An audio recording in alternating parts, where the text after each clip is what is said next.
आलमी वबा corona virus जी पखेड़ खां पोइ सॼी सिंध जियां थाणो बुलाखान इलाइक़े में बि लॉकडाउन वारी सूरत-हाल बरक़रार आहे। लॉकडाउन वारी सूरत-हाल बरक़रार हुजण सबबि ग़रीब पोरियत तबिको तमामु घणी मुश्किलातुनि जो शिकार आहे। उन ॻाल्हि खे नज़र में रखंदे ईसराणी ख़ानदान जे नेक फर्दनि PPMPA ज्ञानचंद ईसराणी ऐं संदसि वॾे भाउ सेठ ॾेऊमल ईसराणी तरफ़ां थाणो बुलाखान इलाइक़े जे 5000 ख़ानदाननि खे पंहिंजे पारां इमदादी राशन ॾिनो वियो आहे, जॾहिं त PPMPA तरफ़ां सवे माण्हुनि खे इफ़्तारी जो सामान ॾियण जो अमल पिणु हलंदड़ आहे। उन दौरान उते मौजूदु समाजी अॻुवाननि ऐं इफ़्तारी जो सामान तयारु कंदड़ पोरियतनि सिंध TV न्यूज़ सां ॻाल्हाईंदे चयो MPA ज्ञानचंद साहब तमामु बहितरीन कमु करे रहियो आहे। हीउ इतिहास में लिखण जहिड़ो कमु अथव।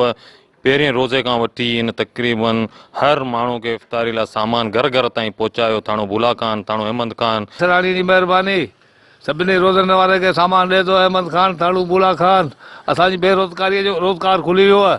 संभो वाले 500-600 रोज़ाना मजदूरी तव्हां शुक्र आहे रोज़ी मिलियो वञे। हा तव्हां बेरोज़गार हुआसीं न। अच्छा रोज़ मां ख़ुशि लॻा पिया आहियूं।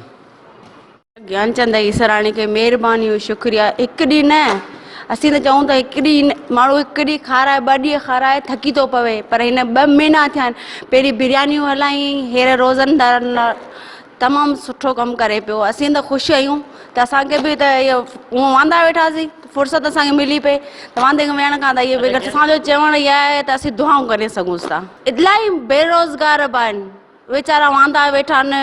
उन्हनि खे बिरयानियूं पुॼायासीं। हाणे रोज़नदारनि लाइ भई इहा ख़िदमत करणु इन खां वधीक ज्ञानचंद खे असीं दुआऊं खां वधीक छा करे सघूं। कैमरामैन राशिद नवाज़ मंगलार सां गॾु इम्तियाज़ मंगलार, सिंध TV न्यूज़ थाणो बुलाखान।